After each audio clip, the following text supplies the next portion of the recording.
Welcome back to the podcast, y'all. This is going to be a fun conversation because I have fellow money coach, a money podcaster that I am so excited to have on the podcast. I have the amazing Germaine Foley with me, who is a certified life and money coach who helps women who earn good money but still feel stuck financially. So, after paying off $200,000 of debt without giving up travel and the things that she loved, she created a practical approach to building wealth without extreme budgeting. Now she teaches other high achieving women how to grow their net worth and enjoy life at the same time. So I am so excited to dive into Jermaine's brain and find out how the heck she did this, paying $200,000 of debt off and reaching your financial goals without this mega restriction and without giving up the joys in your life. So, we're going to dive into the strategy of that, the mindset of that, and I'm going to ask all the juicy questions for all of you. So, welcome, Germaine. Thank you for being here. Thank you for having me, Jamie. I am so excited for this conversation. So, since I'm talking to a fellow money coach, I got to find out, how did you get into money coaching? Like, was Oh, that something you always knew you wanted to do? Did it always call to you? Did you always like money? not Or, at yeah, tell all. me. My money used to be a hot mess, you all. A hot mess. Okay, Okay. I think that's how most of us start out. A hot mess. Tell me more. Yeah. So I always say I was good at making money, but I was really bad at keeping it. And Okay. so it had gotten to a place. My story is, it's a long story, but I will say that it got to a place where I had 2 kids in daycare. And up until that moment, my husband and I, we were just living life. Our thing was we make good money. We'll figure it out. Like we can afford it. We work hard. We deserve it. All the things, right? So we would just Yeah. buy whatever we wanted. Every debt you could imagine, we had it on top of our student loans and our mortgage. And we were like making things work, right? We would rob Paul to pay Peter. We would do some 0% transfers on credit cards, take a 401k loan. Being real strategic, right? Very strategic. But when we had 2 kids in daycare, that's when we couldn't juggle the balls anymore. It was just like, okay, Yeah. our mortgage and our daycare bill were the exact same amount of money. And so that's when it just got really tight, and the stress, overwhelm, anxiety, that waking up in the middle of the night worrying and thinking about money, that Yeah. it just overtook me, and I was like, "Okay, I gotta do something. I can't keep living like this." So that's Yeah. that's kind of the turning point right there. What were you doing before you were coach? Were you in a corporate career or what were you doing before? Well, yes. So I had a corporate job. I still have a corporate job, and I'm in Oh, okay. sales and marketing. My husband, so together we were making like multiple six figures. We were doing everything right. On the outside, from the outside looking in, it looked like we had it Yeah. all together, and that's how we lived, and that's how we justified it all because we just kept saying, "We make good money. We can handle it. We can afford it. We deserve it." And Yeah. so once I was able to figure out my money issues, Yep. that's when I was just like, I have to help other women who are like me, women who were high earners, really good money, but still Yep. silently A suffering. Yeah. 100%. Yeah. Yes. I love this conversation because I don't think this is talked about enough in money coaching. And I feel like there's people, typically when you're learning about money, it's either like, okay, how to actually start earning Yes. money or how to make money. But I feel like this conversation surrounding, well, wait, what about the person who does make a lot of money, but they feel way over their head, never learned how to actually manage it, Yes. never learned how to regulate their emotions around it, Yeah. never learned any strategies, and then feels this crazy amount of shame about it because they're like, wait a minute, but I'm making so much. How am I in this place? It's so big. And I'm so excited that we get to have this conversation. So I want to dive into a couple of different Mhm. pieces with you because I know you've overcome a lot with this journey. And one of the biggies is paying, I mean, more than a biggie, what a celebration to pay off $200,000 in debt. That is amazing. Thank And you. I wanna dive into 2 different pieces of that. I'd love to talk about the strategies of it Mhm. and how you have started approaching it strategically, a way that maybe worked for you or that you see working for other people who are wanting to pay down debt. And then I'd also love to talk about the mindset of it Mhm. and some of the shifts that maybe you started making in terms of how you started thinking about money or seeing debt or holding it that made all the difference. Do you Yes. have one that you wanna talk about first? I mean, let's just go for the strategy because that's what everybody thinks you need is this good old strategy, right? But we know there's so much more to it. Yep. So my strategy was very, very simple. I used I did the debt snowball. So I just Mhm. used, and I feel like with my clients now, I have so many different strategies you can choose from, but that's the one I use because you get those Yep. psychological wins. So we just listed them from smallest to the largest amount and we just started knocking them off. And Yeah. the way I was able to do that, like let's zoom out a little bit, is because I adopted this approach of do both. Because if you think about what is being taught around getting out of debt and investing and saving and building wealth, it is all about deprivation and restriction. It is all like stop going to restaurants, stop buying lattes, eat rice and beans, all the things. And so, Work 80 hours a week if you have to yes, and, get a second don't live job, your life, kill yourself. Yeah, deliver totally. pizza. I mean, that's what the rhetoric is. And none of it resonated with me, none of it, but, like, Mm. pieces of it, like, okay, but the debt snowball makes sense, but I don't wanna have to live like that in order to do the debt snowball, so I Yeah. figured there had to be a better way, and that's the Mm. do both, where you so this kinda gets into the mindset of instead of thinking you have to choose between either or, like, I either can enjoy my life and live my life, Yeah. or I can get my money under control. I just decided to put those together and decided I was gonna do both. I was gonna figure out a way to build wealth and enjoy life. And for us, Yeah. the first step of building our wealth was getting out of all of that debt for us because we were in the hole. And, getting out of debt gets you back to ground zero. And then you get to start building hills and mountains from there. And so that Totally. was the mindset piece, I think, that kept me going, where it was sustainable. I wasn't burning out. I was Yep. able, because that was a big amount, like you said. And if you think about it on paper, it could take a decade to get out of that much debt. But especially if you're doing it in a way that's unsustainable, where you're restricting yourself, depriving yourself, like you're going on this diet, then Then you it's a yo-yo, it's, right? yeah, Then it's the same thing, 100 it's not it's sustainable. not. Yeah. And so that's how I was able to do it because I picked a way that was sustainable. Yeah. Yes.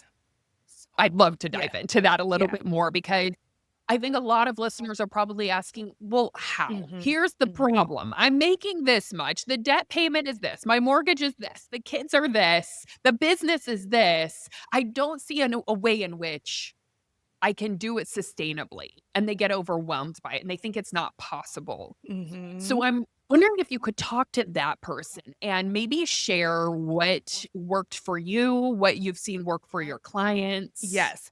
So again, we're talking to people who really are making good money, right? And I kind of say like the do both method is like this is for people who already are making the money's coming in. So if you're thinking that way, I wonder if that person have sat down and actually looked at the numbers Mm, and sat mhm. down. And so I'll tell you my story. So when we first decided we were going to do this, I literally looked at every expenditure and I found that we were literally like blowing like $2,000 a month or just random stuff. Like, Yeah. so you know how when people say, I don't even know where all my money's going, you Yeah. find that Yeah. money. And so usually with my clients, we sit down, we get clear on where everything is going, and they always Yeah. find the money. Again, we're talking about women who on paper or if they're married, they can be single, the money is coming in, but they just Yeah. don't know where it's going. So that's the first step. Stop putting our head in the sand. Let's look. Because I think Mhm. a lot of Yeah. people avoid it. Wow. So a lot of times the money is just already there. It's just going to things that are totally unintentional. And yeah. How did that feel for you to actually recognize that the money was already there and it was just going to things that, like you said, it was just blowing the Yeah. money? It's so empowering. I was just with a client the other day. She was like, I feel so much more in control now. Like, Yeah. I see it. Like, I never looked before. And, and when they do look, it's from this place of like shame and like, oh, I spent too much. But when you really go in like a detective, just like, I just want to know where all the money's like, pretend like someone's missing and you're like, I'm a Yeah. detective. I'm going to figure out where it's Yeah. all going. And that's the Yeah. mindset. So all the shame and all the, blaming yourself, that goes out the window. You're Yeah. just looking for data. Like, I really want to know what's happening here. Yeah. Cause you deep down know that it's going somewhere and you just need to figure out where. So I would love to hear and actually help the listeners shift how they see looking at money, Mhm. because I think people think about looking at their money, or they think about budgeting and starting to like gain that awareness and sitting down, and they automatically feel tight and restricted in their body. And they think the only way I can look at it and actually make a change is to feel restricted. And then they just keep avoiding it and avoiding it. Or if they do it, they feel totally restricted while they're doing it. It feels absolutely terrible.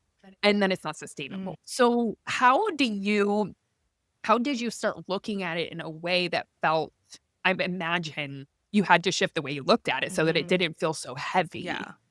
For us, it was like, okay, for me, it was the commitment. Like, so when I talked about the Mm, do both method, it literally, or the yep, do both mindset, it's a commitment to say, listen, I'm going to build wealth. And I'm also going to enjoy my life at the same time because there's no other way to do it in a way that's going mhm, to be sustainable. So that's the mindset. yep, It's like a commitment almost. Like, I am yep, going yep, to do both.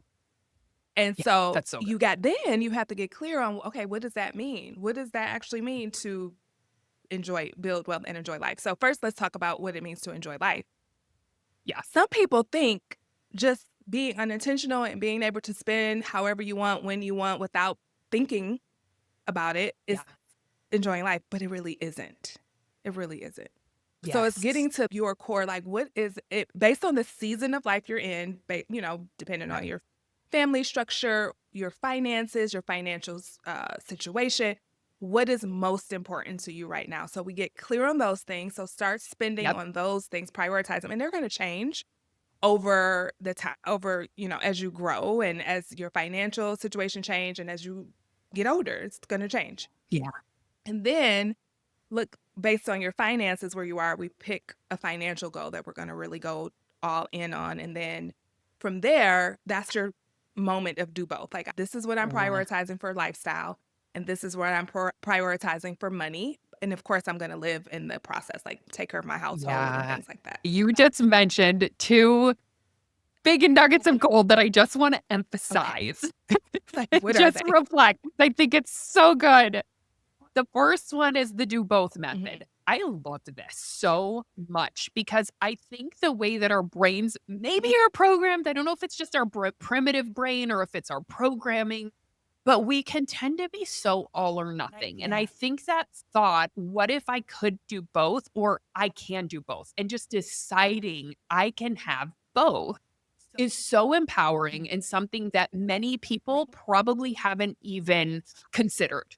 So I love that, and I think that could be a really fun mantra for people of I can have both, especially if you're trying to either get out of debt, or this also might be maybe you're trying to build up your savings or Yeah. your investment Yeah. accounts, and you're also, wanting something else, right? You're wanting to Yeah. also spend some money or go on vacations. It's like, what if with your financial goals you can have it all? It just might look a little bit different than you thought. It doesn't have to be all or nothing. So I love that Good. so much, so much. And Awesome. then the other thing that you mentioned that I really love was the getting crystal Yeah. clear. And I actually think the piece that most people probably don't get clear on is they may get clear on their Mhm. financial goals, but they actually probably don't get clear on their life goals. And this is something we talk about a lot in manifestation is the power of getting crystal clear on what you want.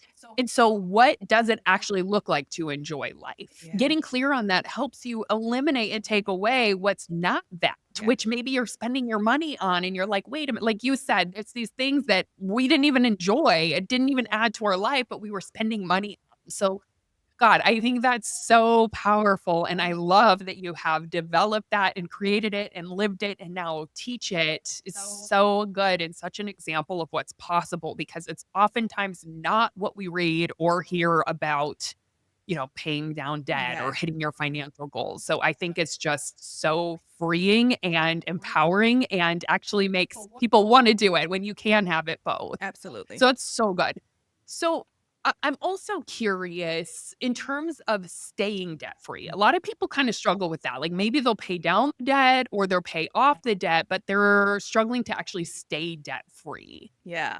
Any words of wisdom on that? Yes. So before I give you my thoughts on that, I want people to think about like the goal is not to just get out of debt just for the sake of getting out of debt. You want to get out of debt because, especially if it's high interest, because you're paying compounding interest to companies versus the credit card companies versus you earning it. And that's where the real magic of wealth happens when you are really investing. So I teach like a little metaphor, like if you're in a high interest debt, you're kind of in the ground, like you're in the hole. And then once you're out of debt, you're at ground zero. And then you want to create a hill for yourself. And that's like a big chunk of cash. That's just liquid Yeah. in a high yield savings account. It gives you that financial security, makes you feel like I've got a cushion between me and life. And then from there, you're building your investments, and that's your mountaintop. So that's where we're trying to go here.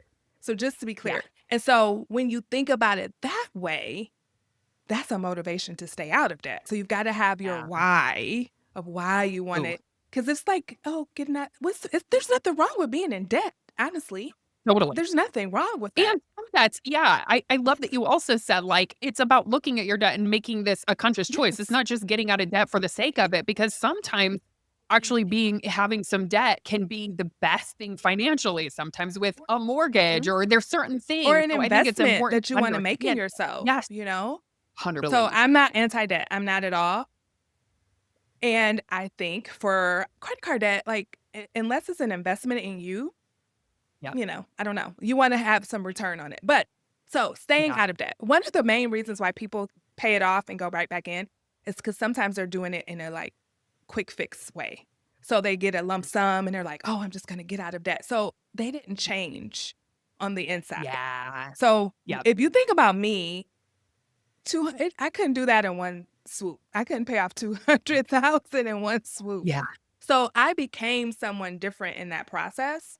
And so So good. sometimes, even if people have a lump sum, I recommend that you go through let's put that in savings and go through the Yeah, process of paying it off, at least for a little while, so that you can go through like the mindset and become the person who pays off debt and stays out. So good. yes, yes. I mean, because think about it, we do it, people do it all the time. It's like this yo-yo, they like dieting. Yep, Like, totally. Or like people who win the lottery, they didn't mhm.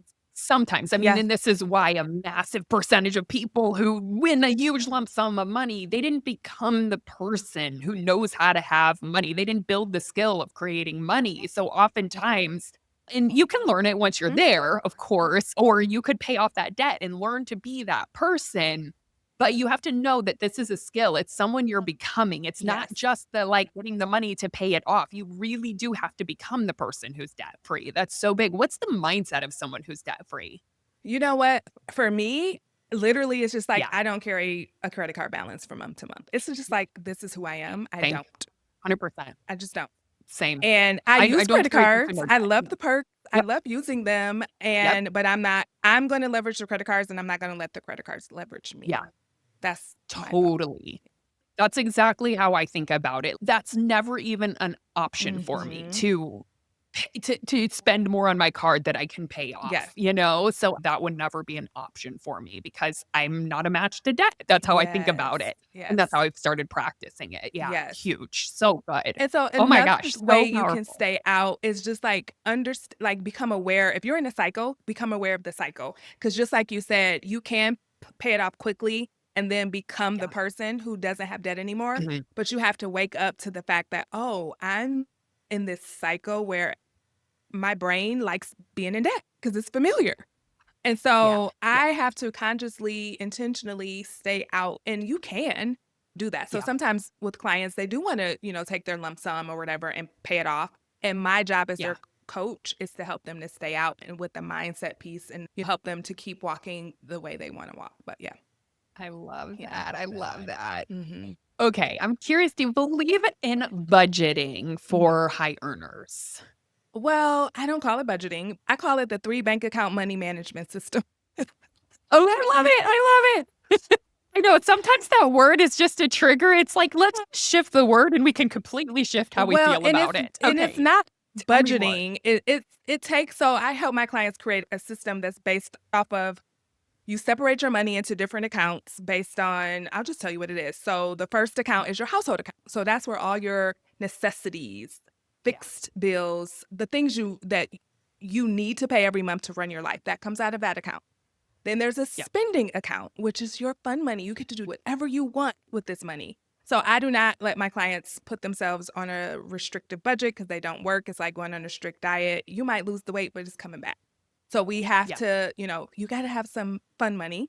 And then a savings account, a high yield savings account. Now, if you're a business owner, that's your Mhm. personal. And if you're, because I do work with some business owners who are coaches and who are small Yeah, business owners, that's your personal. And then we do something similar for your business. full. Yes. And then you set up automatic payments. It's so freeing and liberating. You don't feel like, all you need to know is like, I can spend whatever I want out of this account, the spending account. You have your own little debit card for it. You know what it is. That's your boundary. What you spend it on is up to you. The only boundary is the amount that you've given yourself, and Yep. you gave it to yourself based on your life Right. and your goals. So, yeah.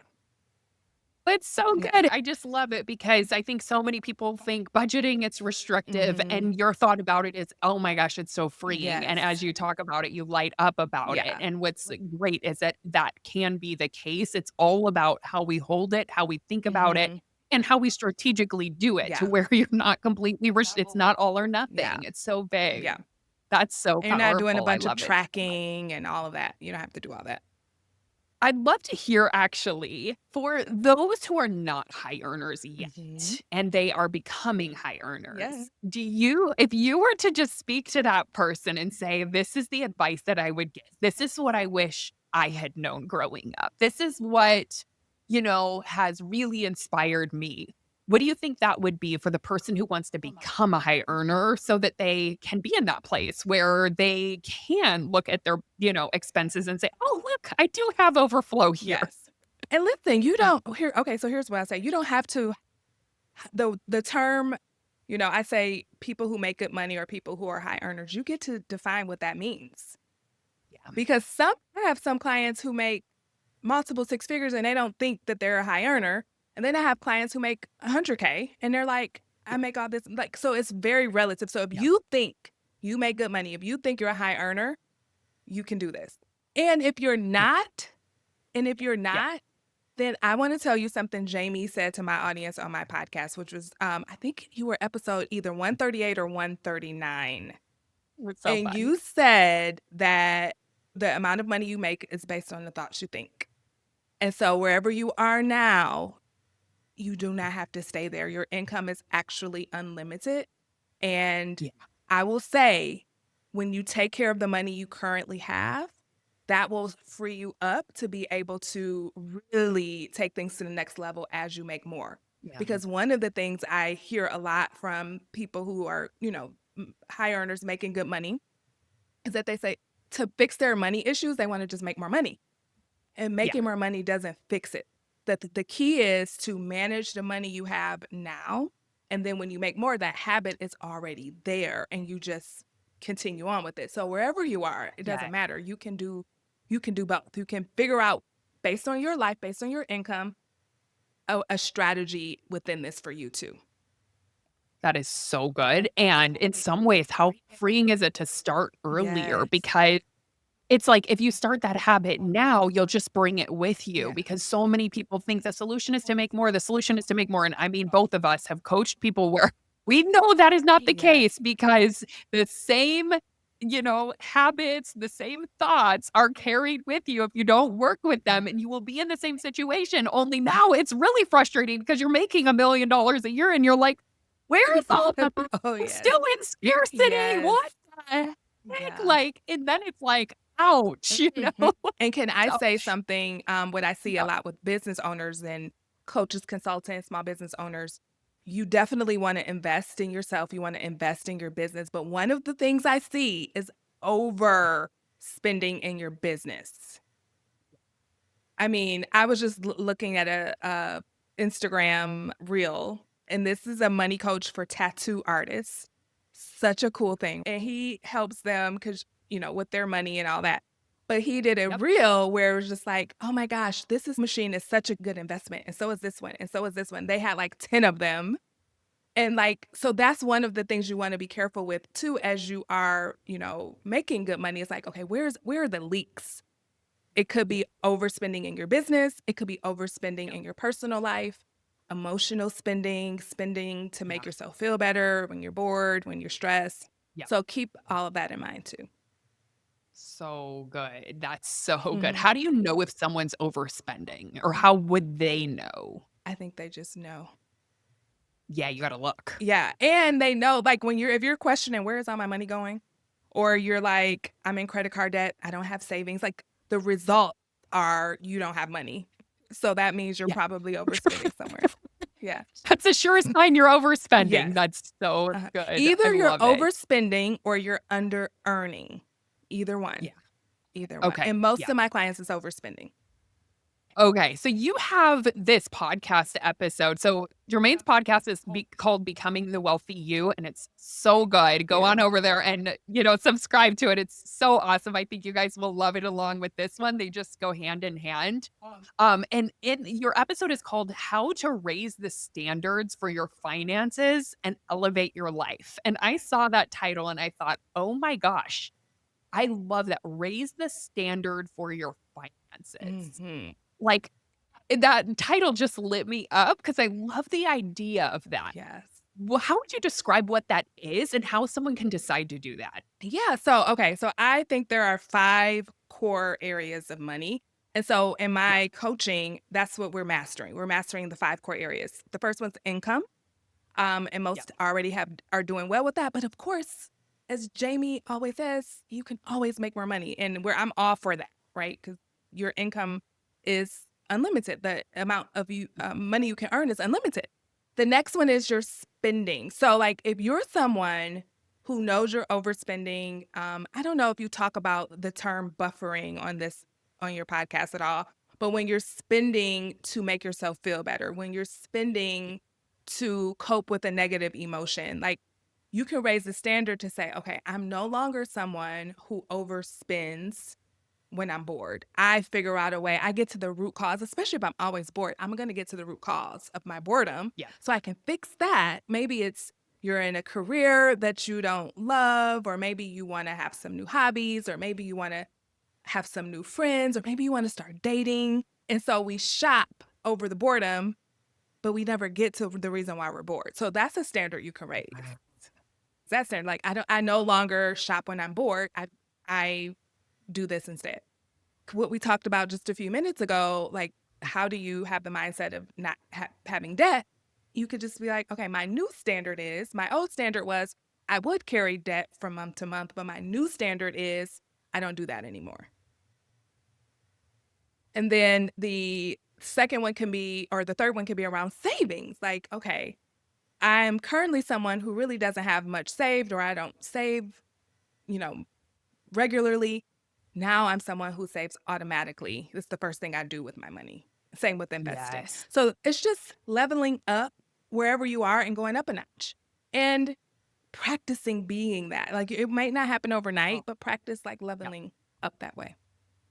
I love that Mhm. so much. And I think words matter so much in terms of how we hold stuff and what we actually do. And it's so amazing because there's different ways you could look at it. You could think, oh gosh, not spending, that's deprivation. Mhm. But there's another way of looking at it. No, I'm raising the standard for myself. Yeah. I'm raising the standards for my That's not someone my standards are higher than that. And, like, Yes. how empowering is that sentence and that decision versus I have to restrict and, "Oh, poor Mhm. me, I can't do that because I'm trying to save my money." It's so much more empowering. So, Yeah, I love that, and I wanna invite everyone who's listening to think about that for themselves and think, where could I raise my standards with Mhm. money? You know, Yes. where could I raise my standards with myself or my business? And how can I practice becoming that person? Because that's huge. We talk about that in Mhm. manifestation too. It's like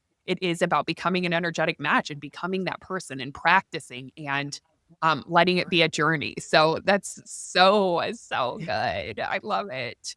So I actually have one final Sure. question. Maybe a more of a personal question, Yeah. but I kind of feel like my listeners are going to get so much out of it because you mentioned that you work your corporate sales job and you do your coaching. And I know a lot of people, I mean, I'm just curious what inspired that decision because I think there's a lot of listeners that are in that sometimes some of them have a job, some of them are trying to build their business, or they think that they have to do one or the other.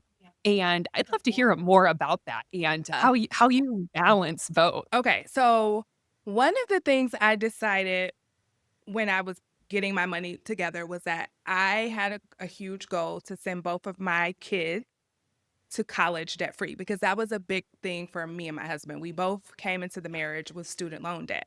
And I was thinking Totally. to myself, like, oh my gosh, what would have been different for us if we didn't have that? If our parents just didn't, they had money for us or something where we wouldn't have started our lives 100K in the hole with the student Mhm. loans. And so I had a dream that I want to send both of my kids to school debt free.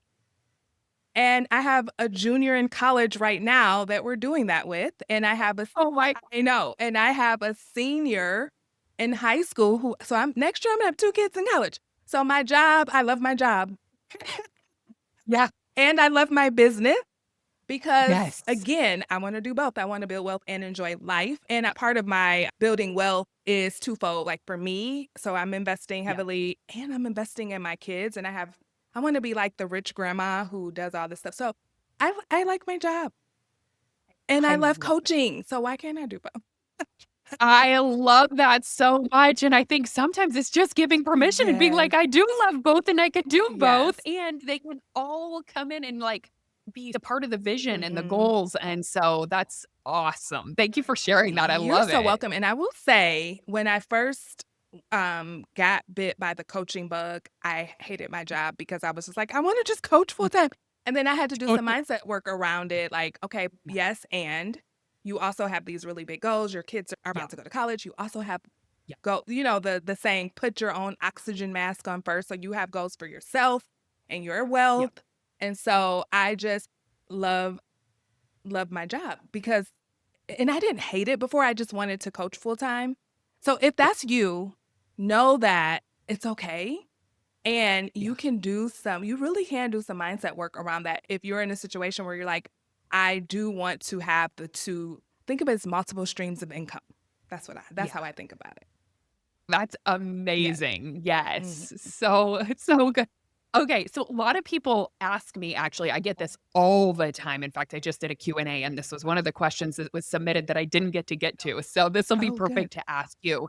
They say, you know, I have a job, I love my job, but I feel like it limits me. I feel like Mm. the only way to really create abundance is through a business, is through having a business, but I don't want to be an entrepreneur. Do you believe that's true? No, I know plenty of people who work for someone else and they're millionaires. I mean, it depends on what your definition of abundance is. Like, no, I think you can do both. You can become abundant and a millionaire either way. You get to decide.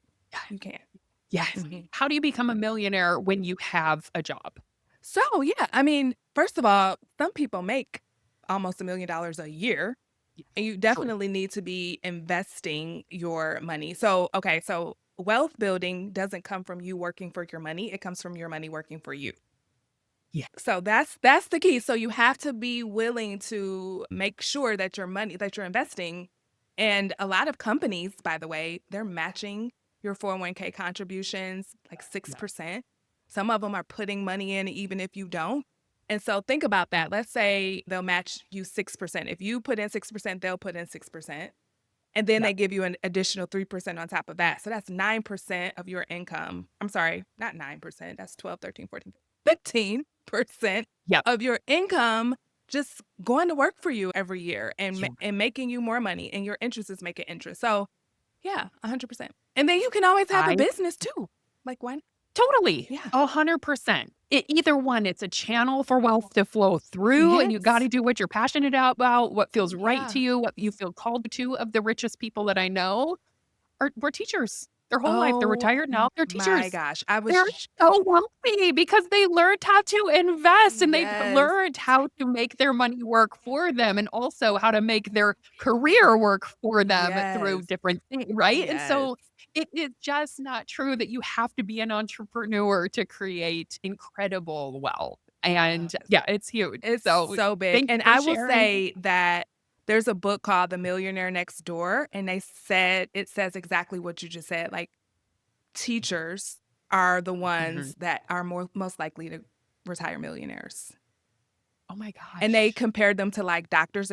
They say doctors are under accumulators of wealth because of the status, the spending, and the way their lifestyle is. And teachers are usually, their income is modest, but they're putting it away, and it's so Yes. interesting for They're more them. conscious of it Yes. because they kind of have to be Yes. because they don't have that abundance, but Mhm. when you make so much money, it's easier almost if you Yes. don't take on the mindset to just be loose with it and not care, but yeah, Yes. the teachers that I know who created incredible wealth, neither of them made even $200,000 a year. Yeah. They were both making about 100. I don't even Yes. think together they made 200, Yeah. So, like, amazing. Yeah. And I'll leave you with one more thing. One of my clients said to me, she was like, Jermaine, when I was making less money, I felt more in control of it. I felt more on top of it because I had to.